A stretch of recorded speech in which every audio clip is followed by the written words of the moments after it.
to say thank you to Dick Reminger for the use of this building. Dick, thank you very much. We appreciate it. This evening's presentation, Northern St. Genevieve County, is being sponsored by the Beacon Restaurant. I think they fit in very well with the history of this. So we appreciate that. We would like to tell you that if you have an item you would like to hear us make a speaker series on, please bring it to our attention. We're glad to research it and make a presentation on it. We just need suggestions from people, and most of these have all been suggestions from somebody who has attended a previous speaker series and said, we'd like to hear you talk about this or that. So please don't be bashful. This evening, Northern St. Genevieve County is being presented to you by Juanita Holst, kept in memory of Juanita Holst. Juanita preserved all these memories for us.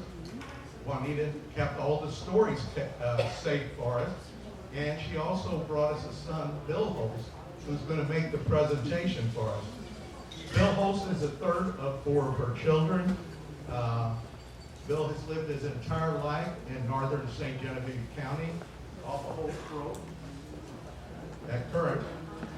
He worked at PBG for 30 years, where he retired from PBG, and then went to Equipment Pro for 10 years, and now he's a presenter for his uncle.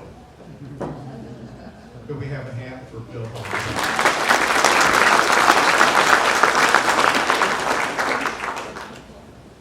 Well, I'd like to thank a few people. Dwayne Holst, a lot of pictures. The museum staff with a lot of help.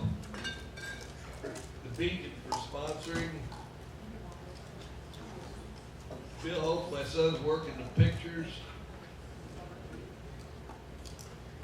And the rest of it, I'd like to thank whoever helped Mom and Patsy make this book. So we're going to get started. The picture on the screen is up at Danby, Missouri. That's about 2 miles north of the county line. And the only significance is the post office was in that store building. And all the north end of the county, all their mail came through Danby. There's a little bit more about it later, but I'll get to that. Then the next place headed south is the Brooks place. That's one of the buildings that's still standing there. Okay, that barn is still standing there. The Nosh family owns that property now, and as you can see, the barn is needing a little help standing there. All right, the Brooks, they came here in 1837, and he was a steamboat pilot, and he was friends with people up at Rush Tower, and he come to visit, and they rode around, and he decided that's where he wanted a house. So I don't know how many hundreds of acres he got, but he had a bunch of them. Okay, what you see in there in the middle of the picture is Kings Highway. There was a steel bridge eventually put up, and I couldn't go on the other side to get a better picture because it's private property, but this was taken from across the creek, and those bridge piers are still standing there from the late 1800s, and there was a steel bridge across there. And that was on the Kings Highway. There's the steel bridge, and there's a group of people standing there watching somebody getting baptized down in the creek. And they were from the Lebanon Church. God was on. By the way, as Bill's presenting this is a crowd participation.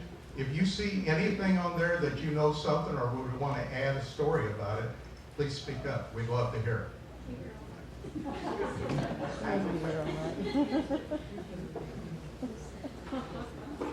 Now, the original owners were the Brooks. Whenever they built this house, okay, this is the spring house. And it had steps going down, but you can see there's a building on top. And they had slaves, and the oldest woman slave, that was her house up on top. And her job every morning was to get up and roast coffee. I don't know where they got it. And the lady of the house drank 6 cups of coffee a day, so she had to get up every morning and roast coffee beans. Whenever they got tired of this place, they sold it to a man by R.E. Byrd in Virginia, Byrd. That's why that long stretch of highway on the Jefferson County side is called Byrd Stretch. And the Nose family bought it from Byrd's in it was either late 50s or very early 60s. The Brooks was married in 1836. Came to the White's house from Rush Tower, and he had a friend in Virginia, and the friend came here to Jefferson County, and he fell in love with Captain White's daughter. And that's who he ended up marrying. And his Dr. Kennett built Kennett's Castle. I don't know if any of you have ever heard of Kennett's Castle, but it is a castle. And it sits in Jefferson County up where 61 goes under 55. You could hang a right up by River Cement.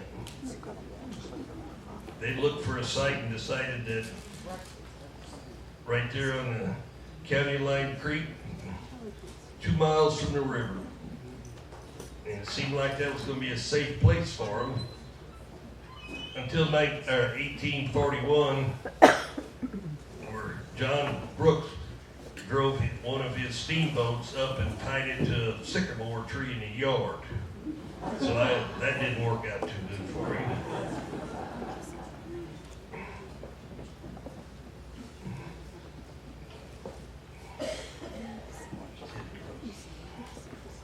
They had their slaves, and household slaves were Pone, Dib, Mary, Susan, and George. And his name was actually George Washington. And this George, later on, one of the daughters got married, and George was given to Luella Brooks. And she was named for one of the steamboats. And she married in Aubuchon, and they went to French Village. And within that yard, they must have found, or in the woods, found hundreds and hundreds of maple trees. And it says that they had their own sugar house, furnace, boiling kitty, kettles. They had trenches for the slop to run out. And they said they had a big party making the maple syrup. The Danby was named for Dan Kaufman. He was a nephew of the Brooks, and he came to the Brooks place to help run the plantation, as they call it. And he wanted a post office, so they give him ground up and what is Danby, and that's why it's called Danby, because his first name was Dan.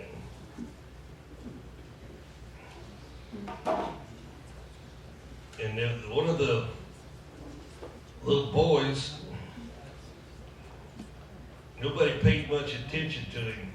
So they once sent him on an errand, and he had to go to French Village. And he come back in the dark and the moon, and he had $1,000 in gold in his boots. Nobody paid any attention to him. And another time, he was coming from French Village, and he had a wagon load of apples. But they had a whole bunch of money stashed under them apples, and some raiders came along and he said, just help yourself, they ain't mine. And so they helped themselves, but they never did know that all the money that he was transporting was underneath the apples. And he was 85 years old whenever he died. He was cared for.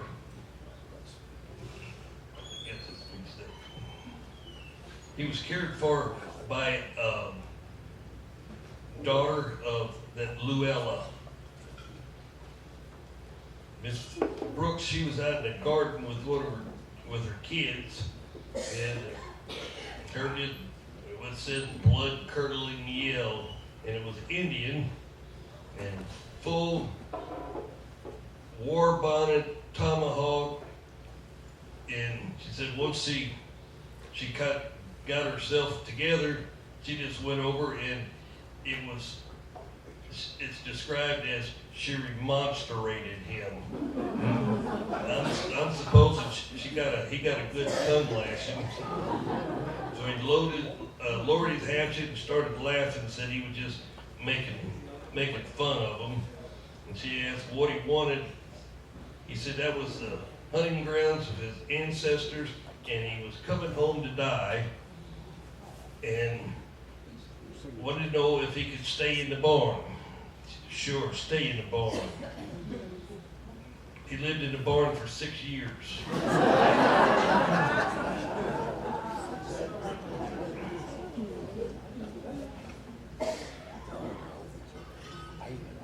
Sometimes in the cold weather, when it was time for people to be baptized, they just broke the ice and you had to wade out in there until it was at least waist deep. So I imagine that was probably a fun day in that ice water.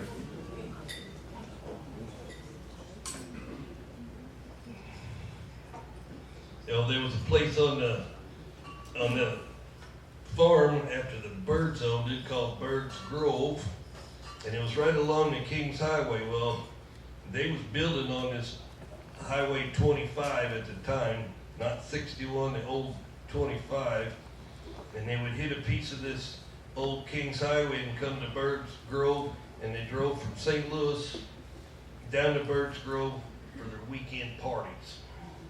It's a long way to go to party, but the Bird had so many people, he built a bathhouse, and then spring house,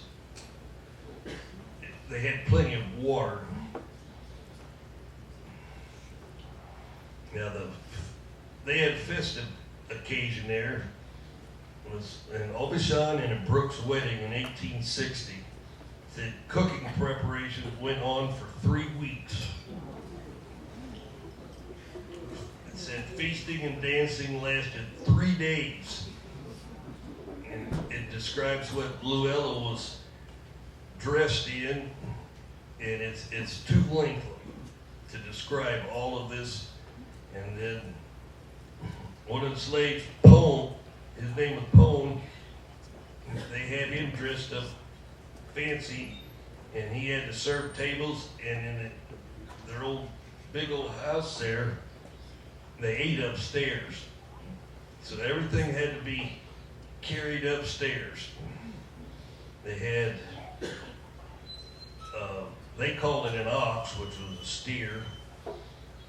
It was all cooked. They had a roasted pig with a red apple in its mouth, 2-gallon decanters, and they constantly had to be filled, and 300 people were invited. That was a pretty big wedding.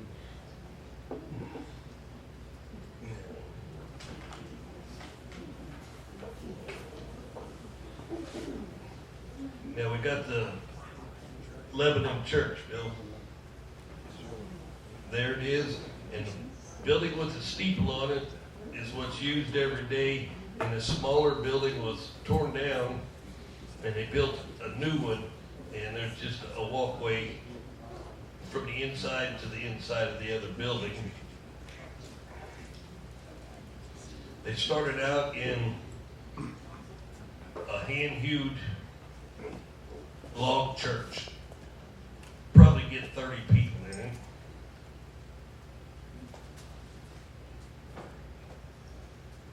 next one, Bill. There it is. That's a new picture. That was the style, and it's still there. And it's been there since very early times.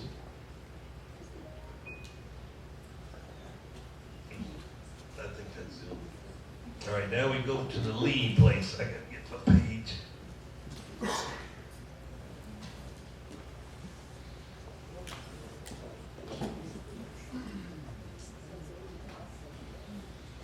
Now this Lee family, their property adjoined the Brooks family. Now the Lee house, it's still there, and it's in St. Genevieve County.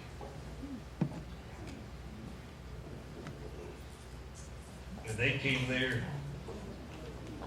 Oh, the John Lee that had this, that's what it looked like at one time.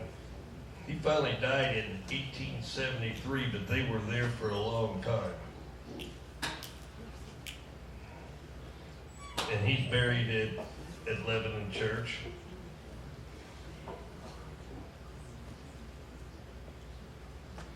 And the John Lee, that's the way it looks today. And it's right off of Highway 61 at the north end of Holst Road. And John Lee had property in both Jefferson and St. John County, and he had more than 1,500 acres, so he had a pretty good place. And he gave the original land to build the Lebanon Church. And he came down the Ohio River on a flatboat to Cairo, and he crossed the Mississippi, came to St. Genevieve, and there he settled, found ground up at the north end of the county, and that's why he settled there. His first house was just a log house, and then they proceeded to build the house that's on the screen, and somewhere along the line somebody had to get underneath there in later years, and they put some steel beams underneath the floor to make sure everything stayed level, and it's well taken care of now. It is John Lee, he was pretty much an educated man, and most of the neighbors weren't, and he had some slaves too, so he made them all go to school. And the interesting thing is, they had to pay to go to school. Some kids had, or some families had maybe 2 kids, and it says here, some had 2.5 kids. And that was hard to figure out, but it goes on to say that some of them left at noon to go work on the farm. And most of the tuition was paid in cordwood. Then he built a schoolhouse, and they had wanted the slaves in the wintertime drag a log up the path with a mule or an ox to get the snow out of the way, but the kids, they like walking out in the snow better than in the path. And he was, since there was no courts, he's the one that settled up disputes between neighbors, and the only thing was that they had to agree on his decision. So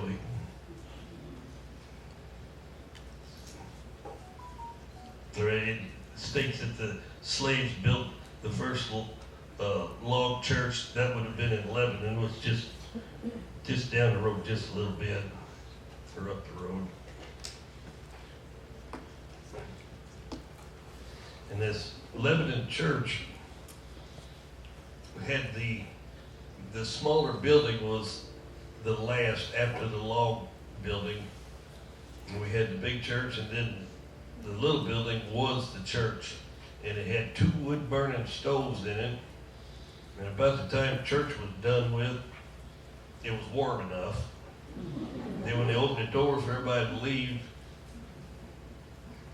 could just about been outside and been as warm. And those 2 stoves that was in there, Somehow my grandmother got one of them, and she used it in the brooder house, and it's still out in the shed down at my grandma and grandpa's farm. So they still have that old stove. She used it in the brooder house.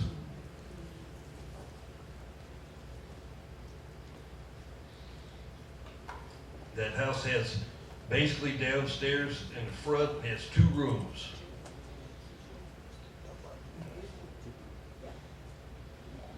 Between those 2 rooms, there was a hallway and a staircase to the dining room, which was upstairs.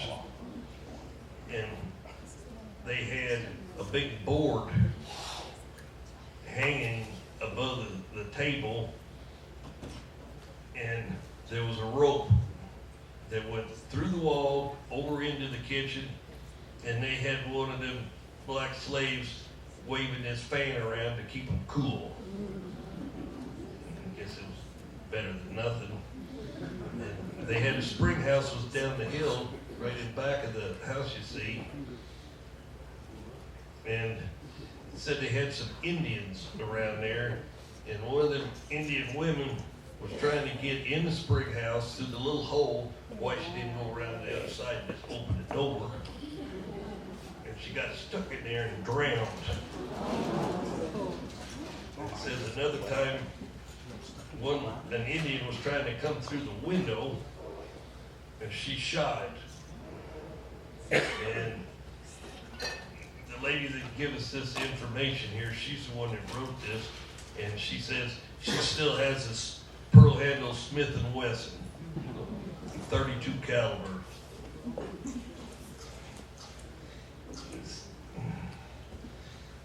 Says that she's saying her grandpa had slaves, and one family had 2 kids, and he taught them all to read and write, which I had mentioned, and one of them ran off, one of the kids, and sometime later he got a letter from up in Canada thanking him for his freedom.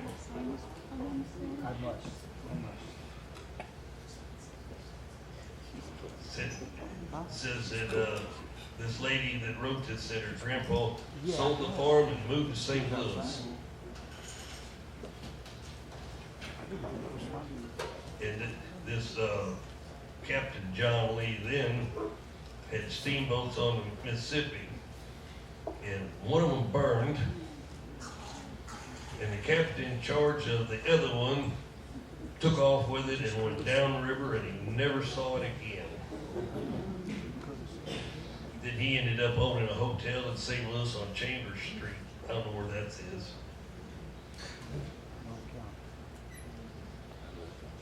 All right, Bill, we're gonna get to. Yeah. This is the house of Mr. Harmon. I never did Ernest Harmon, and it's on the Beacon Hill. And during the Depression, he was ran a sawmill. He built the house, did everything. And while he was running the sawmill during the Depression, he told me that he wanted to at least make enough money so the people that worked for him at the sawmill could buy enough to survive on. So he was a pretty good old fella, and he was one instrumental when they built the Kinsey Fire Department. Man,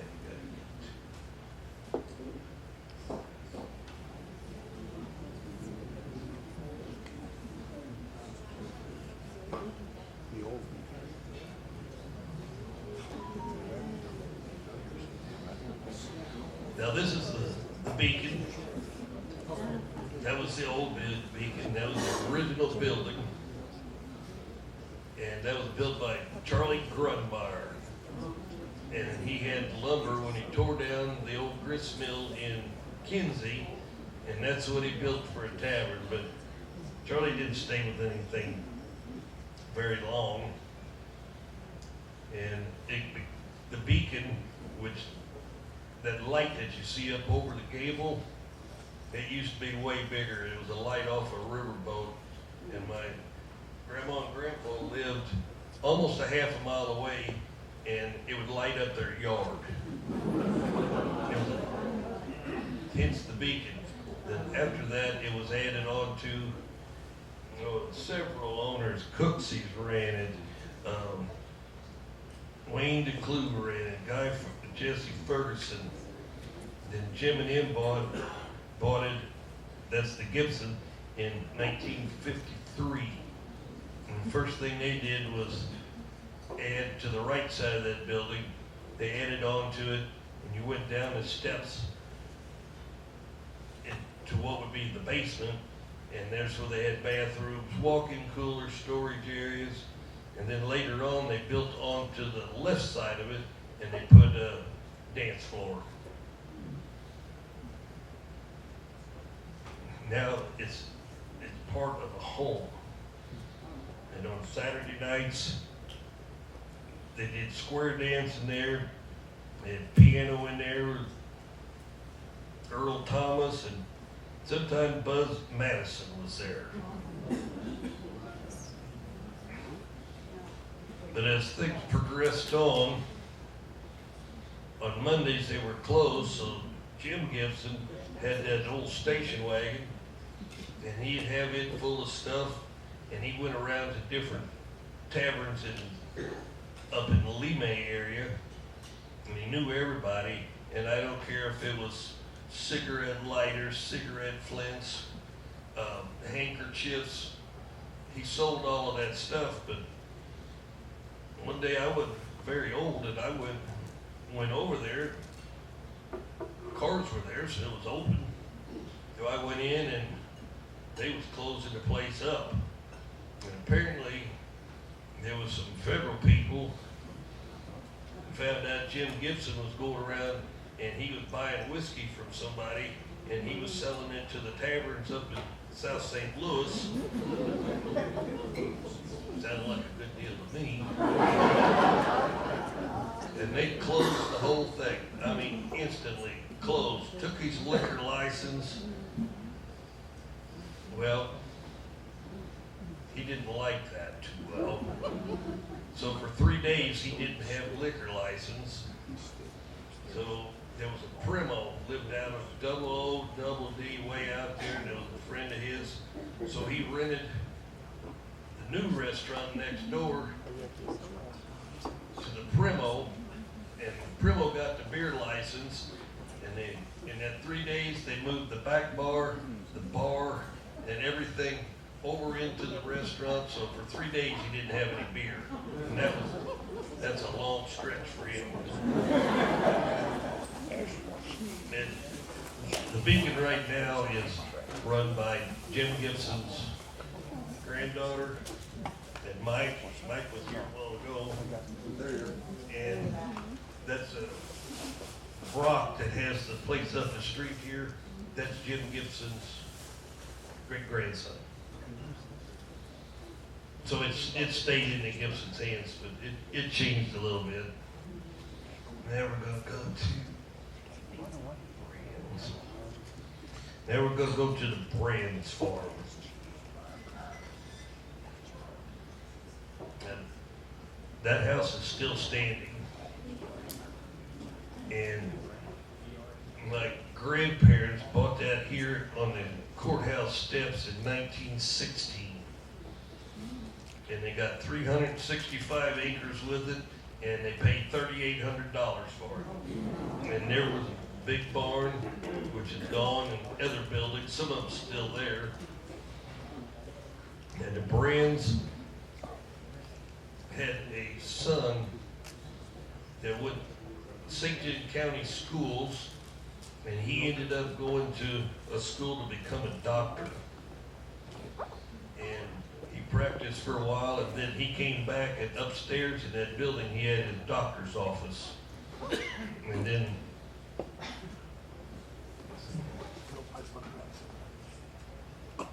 he was born there in 1856, and then he ended up dying as a young man of about 56 years old.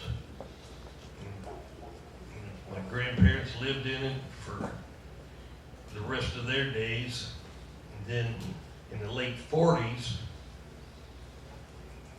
my grandmother's sister and husband moved in the house with them. And that was Uncle Frank and Levada Herb.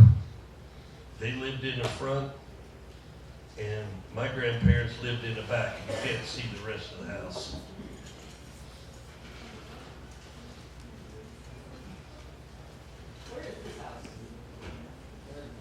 Where is it? Yeah. If you go down Holst Road, you go about from the Beacon, you go about, I don't know if it's a quarter of a mile, and you'll hang a right on Larson Hollow Lane, and you just go down the hill, and right there it is, and it looks just like that. Except though the window's out, and if you kept going,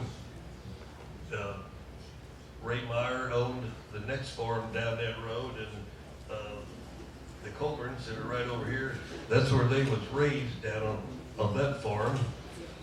And that farm was also owned at one time by somebody with the last name of Herman. And to get to his house, you went up to Bricky Road and you cut down a trail through the woods, and that's where the mail route was to his house. And it was always called the Lee Herman Road down through our woods. And all there's left of that place is two great big chimneys standing up.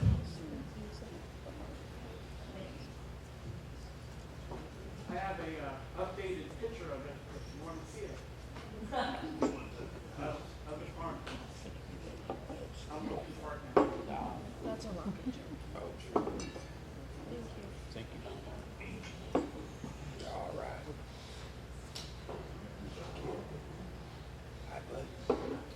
Now we got Chisholm's store, the Fairview. That little girl that's standing on the front porch with the accordion, that was Wilma. That's the Chisholm daughter. And she went to school at St. Agnes in Bloomsdale, and one of the nuns taught her how to play the accordion. So they figured that she was gonna grow up somewhere along the line. So they didn't get her a little one, they got her a big one. So she looked pretty full. And that store there was more than just a store. It was, there's everything he had there. Greenery, ice house, the store building, and his little motel. And that store was added on to 4 times. It used to be just the part with the gable in the front, and there was the store part and 2 rooms. And that's where they started. That was in 1940. And they were building Highway 61 at the time. So they built the store before the road was even done. And to get to the store, they had a walkway over a ditch from the Highway 25 over to get to the store. There's probably a lot of people still remember old Elvis. Elvis was the bear. That bear was there for years in that cage out front.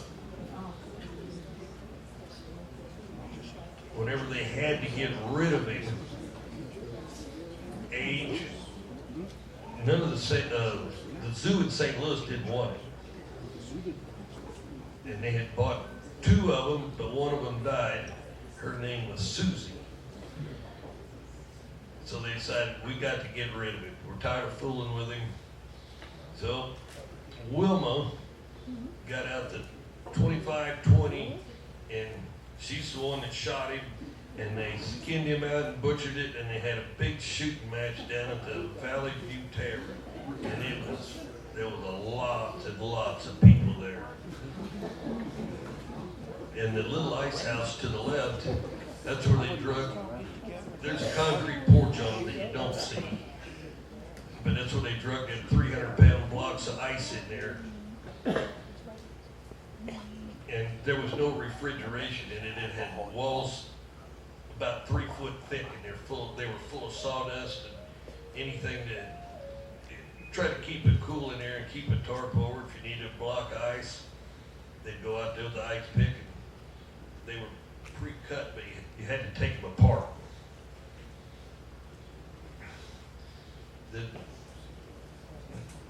That's the way it looks right now. It's getting pretty dilapidated. That's the back of it, and those steps going upstairs, they never had a handrail on. I have no idea why, but they never. I guess if you was been out for a while, you might as well just crawl up and you're gonna fall off anyway.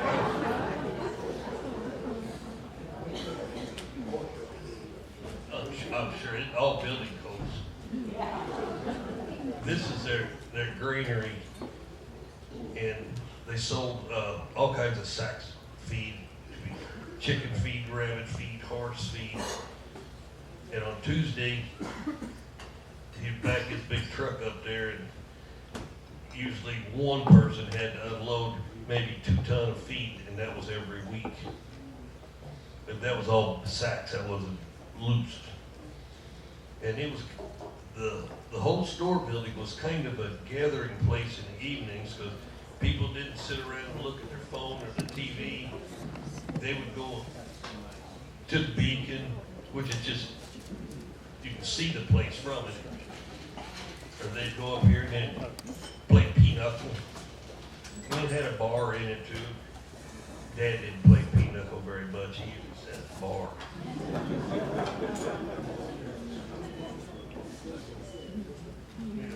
There was a motel, and even as a kid, I went down, it was full every night.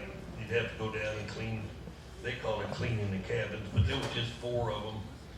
The center piece there was just their storage room and the furnace room and so forth.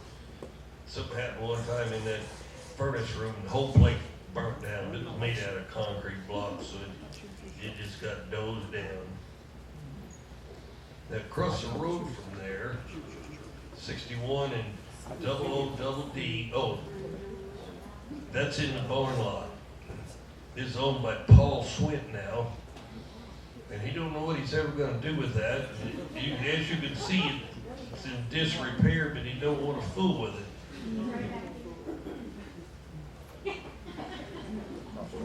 Yeah, he's sitting back here. Maybe you got a suggestion for him. And Uncle Ides used to make his wine down in that cellar, and that was a daily thing. If you got to go feed with him, he stopped there every time he got done. He stopped there and he had him a little glass of wine, and even if you were just a kid, you got some too. So it was worth the trip. All right, within that barn lot, there was a little bridge across a branch there. And I don't know if you can read it, but it says to St. Louis, 50 miles. And the bridge is no longer usable, but the side rails are still there. I thought that was kind of interesting. And then the Alician, I don't have any pictures of the Alician, but across the street from the 61, Alician had a tavern, a dance hall. They worked on automobiles in a garage. That was the Highway 25 was to the west side of it. But when they built 61, it left Alician in between them. And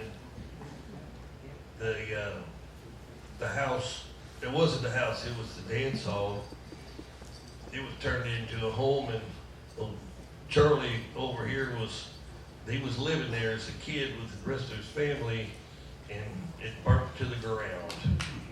That Charlie Pinkley here, and I think Here. Over here. how many of you lived in there? Pardon me? How many of you were living there at the time? 5 kids, mom and dad. So they had a bad situation there. And then it was built originally by Land Lewis. And some of you may remember Carrie Lewis. She was from here in St. John. They originally built it. Then it went to, oh, take that back, William Lewis. Then it went to Land Lewis. Then it went to Roman Holst, Charlie and Leona Grunmeyer again, Fred Riddle, and the last owners of the Riddle dance hall. Oh, they were the last owners, and then it was destroyed by fire, which was in the 50s. Then Charlie Grunmeyer's daughter Eunice bought the property, tore down the old tavern, and built a new tavern and dance hall together with a restaurant in it. And after that, it was run by a Mel Vineyard, and then he closed it. Now we're going to Berkey's.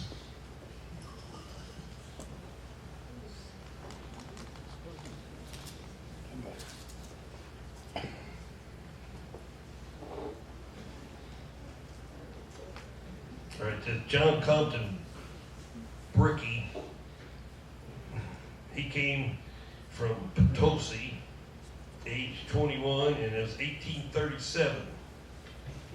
And he wanted to, he'd worked in a store in Potosi, and he wanted to come over by the river and have a store. So he found 83 acres. And he bought it from some guy with the last name of Lakier and Henry Beckett. Then 3 weeks later, he bought 40 more acres from the U.S. government, and then it was Berkey's Landing. Riverboats could come there. He built a store. It was a busy place. People from all over would drive their livestock from Bloomsdale to Berkey's. They might come through the woods. Some say they drove as far from French Village, which is a pretty good hike without trying to keep some hogs in line.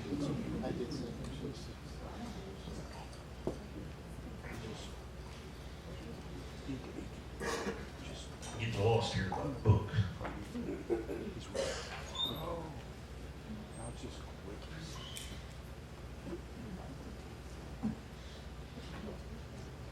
Well, he finally sold this place. Brickey did. He finally sold it. And to Rumbar. That was the Rumbar house that was up on top of the hill. If you got down to Berkey's and looked to the left, way up on the top of the hill, that's where that house was. And he didn't stay there very much, but he had 3 daughters, and 2 of them stayed there all their life.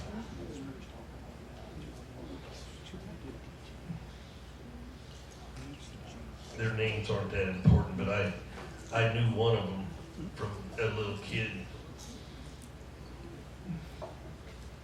All right, that was a house.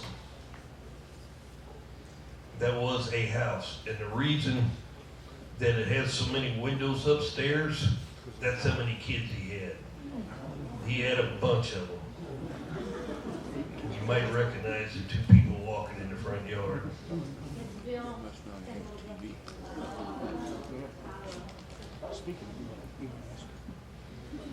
Well, about this time, they decided they needed to make a flour mill.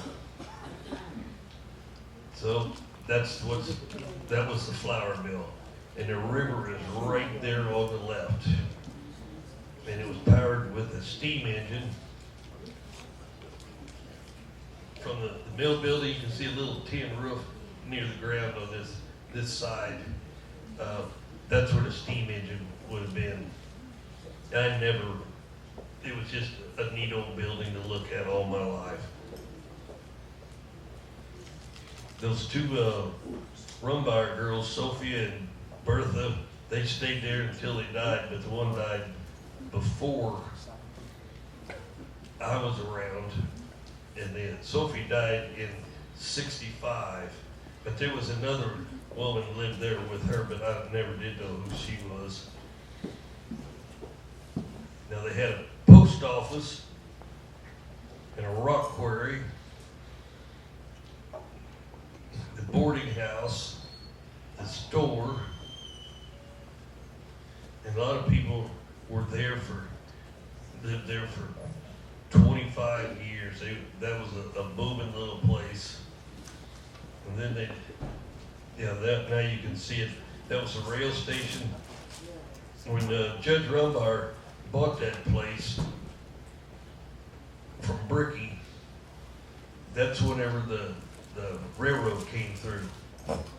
So then they put a post office there. The post office was in the store for a while, and over in we called it the boarding house, and then over at the mill, there was a little office, and it had a slot and door with a brass plate on it that said U.S. Mail. So you could come in there, you could just drop your mail into a little basket there, or you could catch the train. And then they decided to expand a little bit more. So Theodore Caird was running the rock quarry.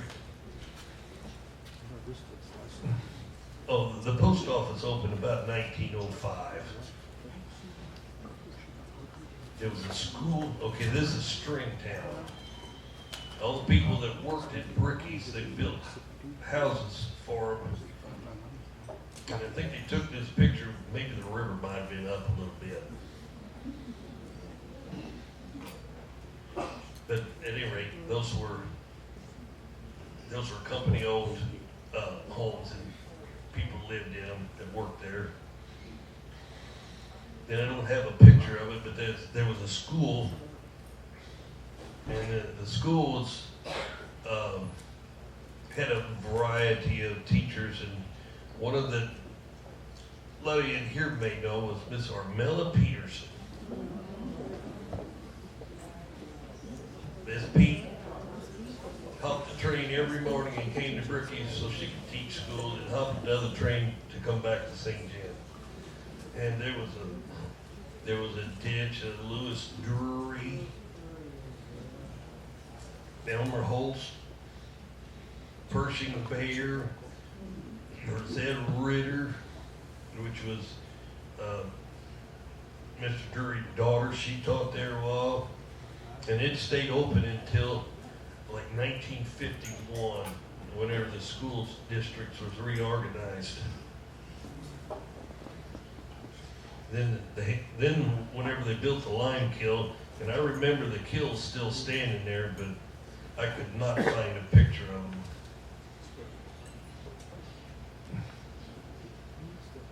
Charlie Buzzard ran the quarry for a while, and you know where he ended up, down here. Weiler from over in the Zell area, he had the marble quarry. That was the blocks that he was cutting out of that quarry. And you see the hook standing down there, that was on a stiff leg crane. There it is. That's where they loaded the blocks on the rail cars. At that time, they said you could always tell how good the government was doing by how much marble they sold, because all the federal buildings had marble window sills in them, and that's where a lot of that marble went to.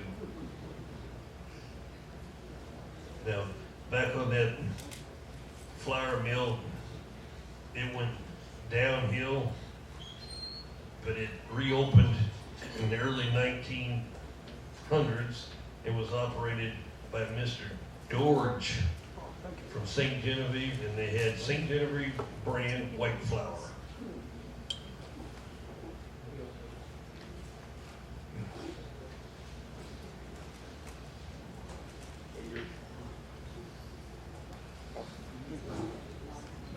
Back in the Depression time, that Theodore Caird, he ran the quarry down at Bricky's for a while, and then just north of Bricky's, he started mining underground for just limestone, and they sold that on loaded on barges and sold it for the WPA, or the WPA, at any rate, it was government-sponsored work to put rock along the edge of the river. And that's the lime kill that was at Brookies, and the kill set just right out in front of that. And so Bean Armhurster worked down there, and he said they had scaffolding built.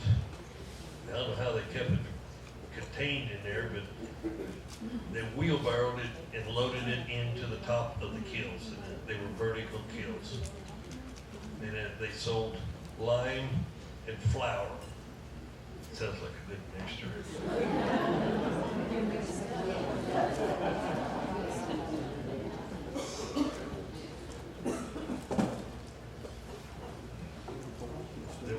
With the Kenny Fire Department, we got called down there.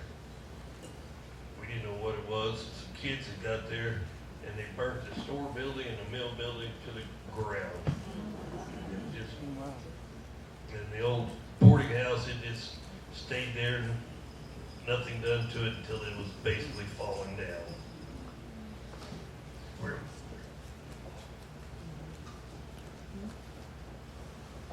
Yeah, I have to mention, I don't have any pictures, but I gotta mention the Valley View Tavern.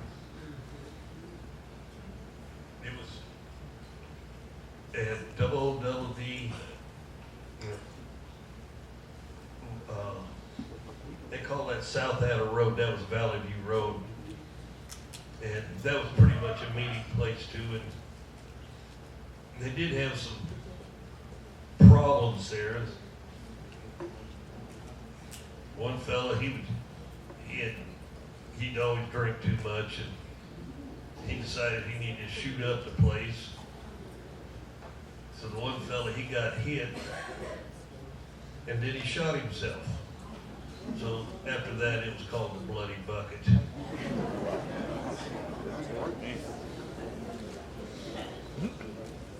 So as a kid, I was in there a lot. Slim Coleman ran it, and you could pick up soda bottles along the road, and once you got 5 of them, you could trade them in and get you a soda.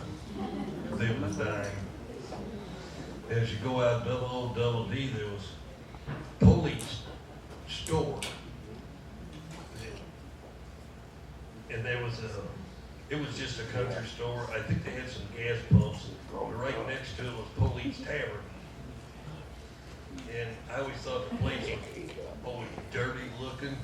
And one day I went in there with Dad because I was just a kid, and I thought, well, there used to be a barber shop over there. Well, they tore it down, and I did not know that the barber shop had a tile floor in it. The whole building did, but when they tore the barber shop down, then you could see the tile. That's how grubby the place was.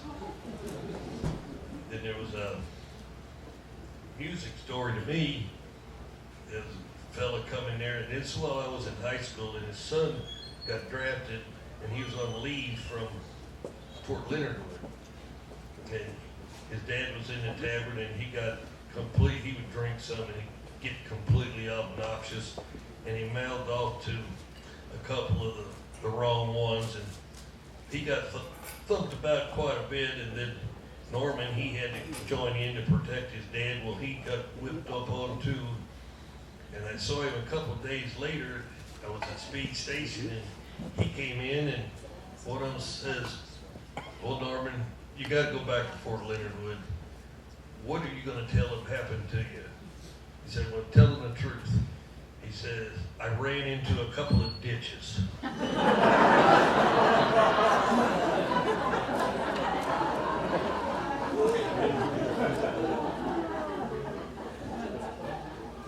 Bill, could you find a barn? Oh, we'll go down to Kansas. Oh, there it is. This was Hoover's barn. Still there, still looks just like that. And Henry Hoover Sr. had that barn built, and they advertised for, or bought plans to build it, the trussing and everything. Then they hired some stone masons from Czechoslovakia. That's where they had immigrated from, and they stayed there, and they built every nail in that thing, laid all the stone, and upstairs was just one giant room. and they used to have dances up there. And then after the dances, Henry Jr. Hoover told me that they always had beer there, cake beer. Well, overnight it would just go flat. So the one time, they more than they wanted to, but they dumped it out into the hog troughs, and it wasn't long. He said them hogs was running around out there, some of them falling down, laying down, squealing. Little people like that.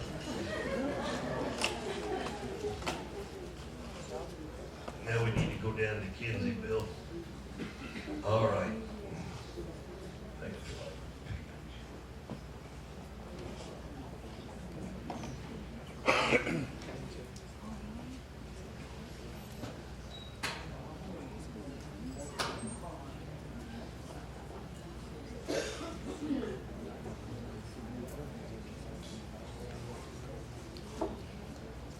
This Smith McClanahan,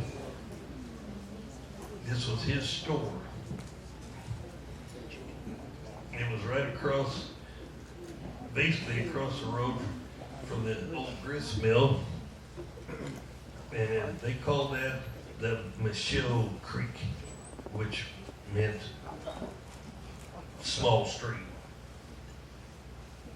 It was named for William Kinsey, and he was an early congressman from 1889 to 1891.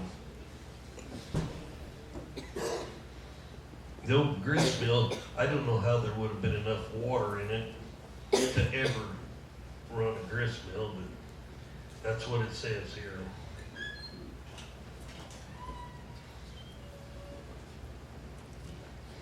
Whatever they quit, okay, this is one of the bridges, old bridges there that says by, I think, A.P. Caron, October 17, 1960. And it says it took 40 sacks of cement.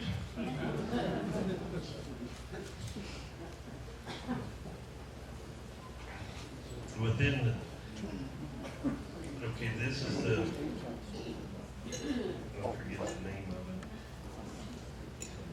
But as long as I knew it, Bealers lived in there, and it's, even today, I don't know how old that place is, but it's still a beautiful house. And all that rock coming out of that little creek. Actually, it looks like the same type of rock that was in Mr. Harmon's house that showed you a long time ago. And there was 2 stores. Well, that was the barn. That sits right by the house.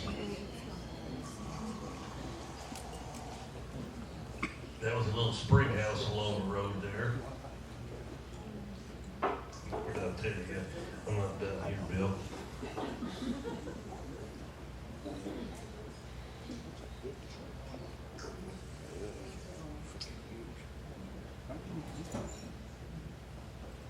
I have a problem finding the name here I wanted to bring up.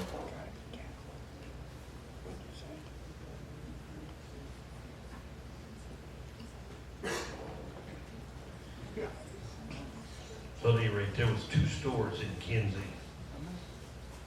One of them was from McClanahan, and the other one was a LaBriere. Now, if anybody remembers Chick LaBriere that ran the post office in Bloomsdale, that's where he was born and raised, down in Kinsey. And the McClanahan, we have some of the relatives sitting right over here of the McClanahan. The McClanahan had 3 children, Dorothy, Victor, and Virginia. Dorothy, 1935, married Leo Buett, and they had 7 children. Virginia married Millard Fowler from Bloomsdale, and they had 13 children.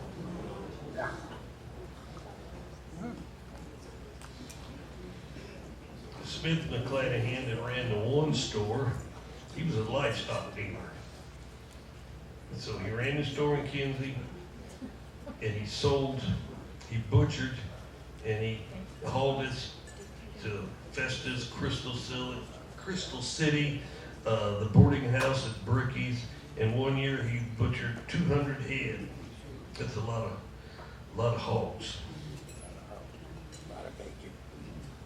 And the Labriere, he just had the one son, but he had the post office. Somewhere there's a picture of the post office.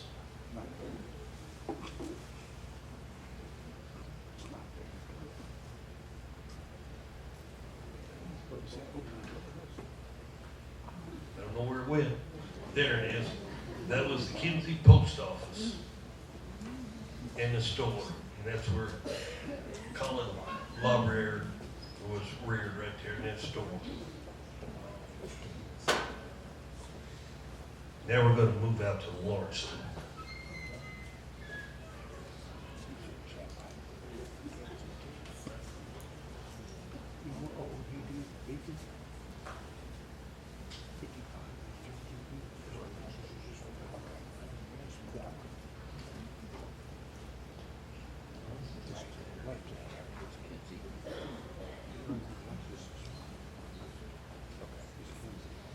Now, Lawrencetown did not start out as Lawrencetown. There was a trail that went from Bloomsdale, from the Kings Highway, out to the lead mines. And there was people traveling, looking for work. And somebody decided that right there where Lawrencetown is, they need to have a place for them to stop, get supplies, so they built a store.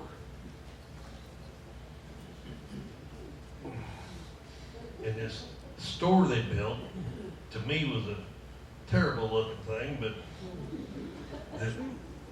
they called the whole area there, instead of Lawrencetown, was Punjab. It's an Indian name from India, and when they built the first store, it looks like a place that was from India. Got a cupola on top of it. And this is the church, but this is not the first church. Do you have a picture of the got? I don't know if you've got one, but if you want to see it, you can come over and look at it. Did we have one, Bill? I don't think so. No, that's a church.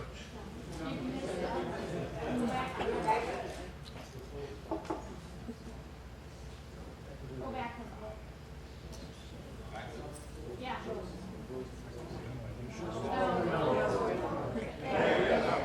That's it. That's the store. And I think it went by way of the weather.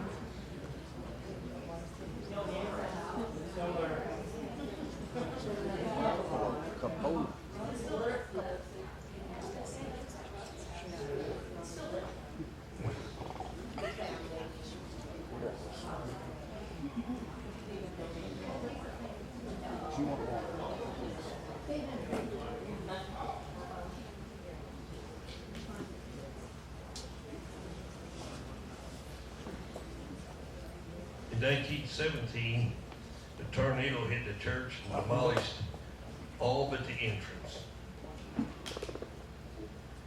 blowing some of this stuff all the way over the Mississippi. That must have been a pretty good storm.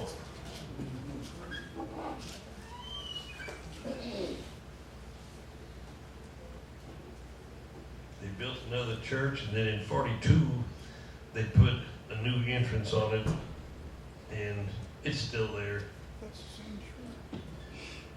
Then there was they put up a gas station and another store over toward the creek, and that's where Lisa was raised. And Leroy and Pauline had a store and a gas station. They ran them until 50. There's no other store, there's no businesses, nothing there anymore. Except the church. Schoolhouse is there, cemetery's still there too, by the way. 59 Pigston built a dam, sold lots around it. In 68, the dam gave way, so if you had a lot out there, well, you can see where the lake was, because it all come down toward Bloomsdale, and I can remember going to school and looking down like where the roadside park is at north end of Bloomsdale and seeing all that red water coming down and wondering what in the world happened upstream. That was when the dam broke. And the main thing they had there was the church and the picnic, and now all they got is the church. And the old schoolhouse, yes.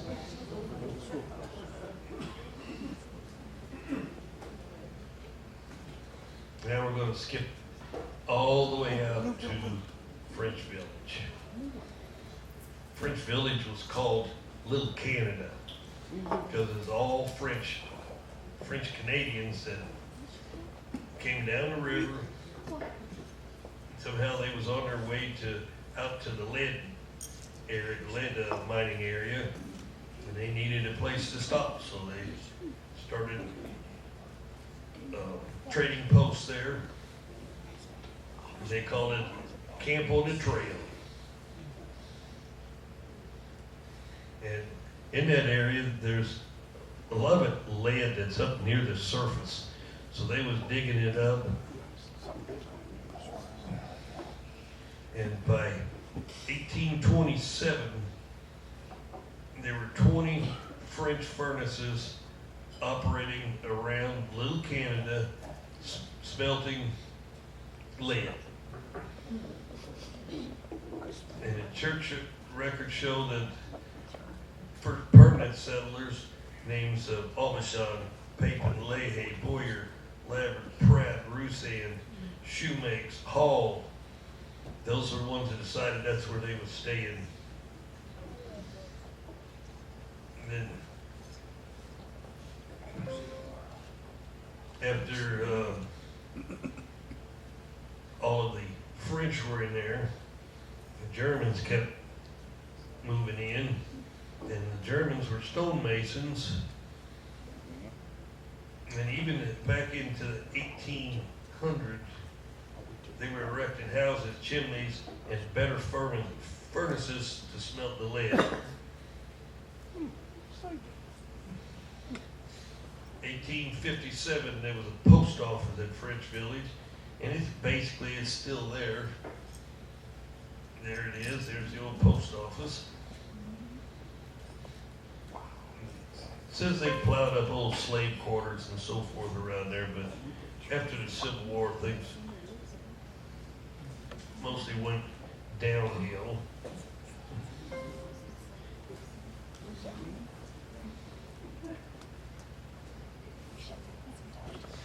Oh,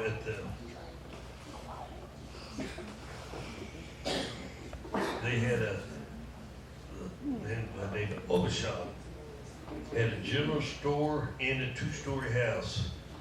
Upstairs in that home was a room called George's room, which was reserved for George Washington Brooks. He'd been given to, way back whenever I started this, Luella Brooks. That was her wedding present, was George. And he stayed there until he died. And he was around 5 generations of the Brooks family. Whenever he did die, a granddaughter or niece of the Luella took care of him until he died. Then they hauled him to the Lebanon church. So he wanted to be buried with his white family. So he went back to Lebanon. And the post office that was up there was built as a coffin house, where they was the blacksmith shop across the road would go over and build coffins. Well, they sold feed there, but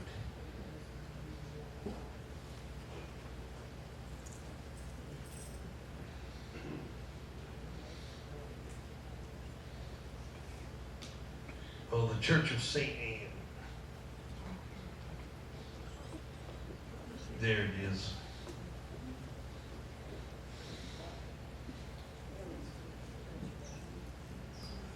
That is the main building there now.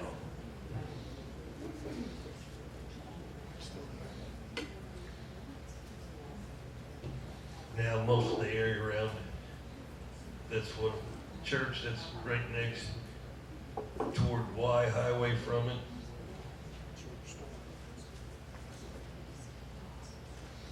That's the store building. Gas pumps in front.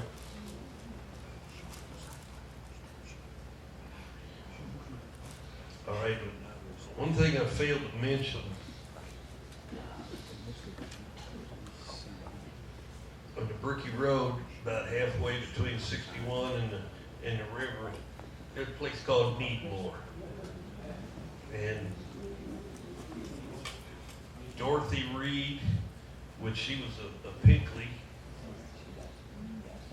that's where she lived. There was about 7 houses there and nothing else. Just 7 houses along the road. I guess they didn't feel like driving the other mile and a half down to the river, so they just stayed up on top of the ridge. But why it's called Needmore, I don't know, but it's still there. Well, if I remember correctly, the miners downhill at Bricky's, some of them didn't like the union housing, so they decided to move up the hill. Well, when they came back down the hill, they got made fun of. They called their town Needmore because they needed more of everything. Everything.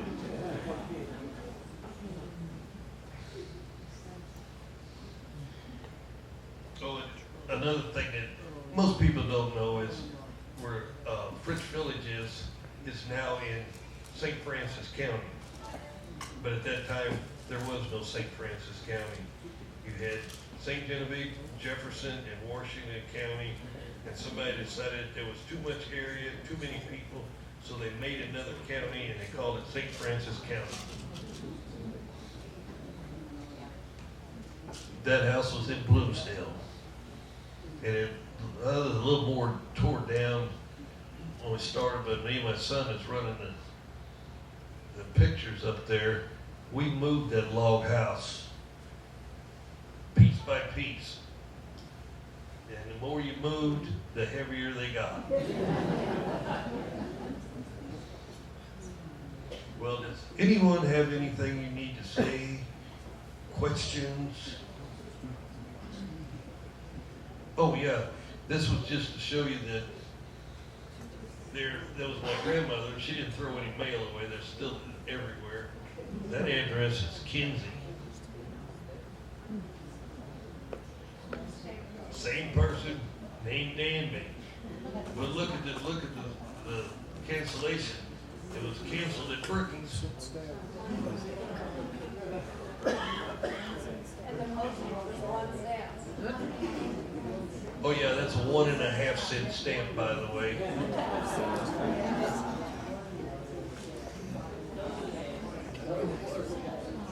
All right, this is Mom and Patsy. All right, girls, there she is. These are Patsy's granddaughters. Just wanted to say, She wrote the book with thank me. you for this great presentation, keeping this history alive, and I'm sure Grandma, our Mary Elizabeth, Patsy Holt, and Juanita are dancing around to have a This is my copy of this history from my grandma to Laura from Grandma. I don't know how many copies is still around, but it's really they put their heart in providing this. What I have, given out of this book is a small portion of what's in this book. Yeah, this is it's a lot, but in here, it's just, it's like you talk, you really get a kick out of it, and it's just it's very educational about the history of organization. So, There's even another book that has a whole story of different families, and one of them is the Hoffmans. And May Hoffman lived on 61, just south of Chisholm Store, down at the bottom of the hill in a big curve. It was always called Hoffman's Curve. yeah, there were a lot of wrecks on it. A lot of wrecks. That was 70-mile-an-hour speed limit on that old highway. And she was Aunt May Hoffman to everybody. You didn't call her May or anything. Everybody called her Aunt May. That was her name. Well, I'm gonna turn this back over to Mr. Wolk here. And I hope you enjoyed it. Has anybody got any more questions?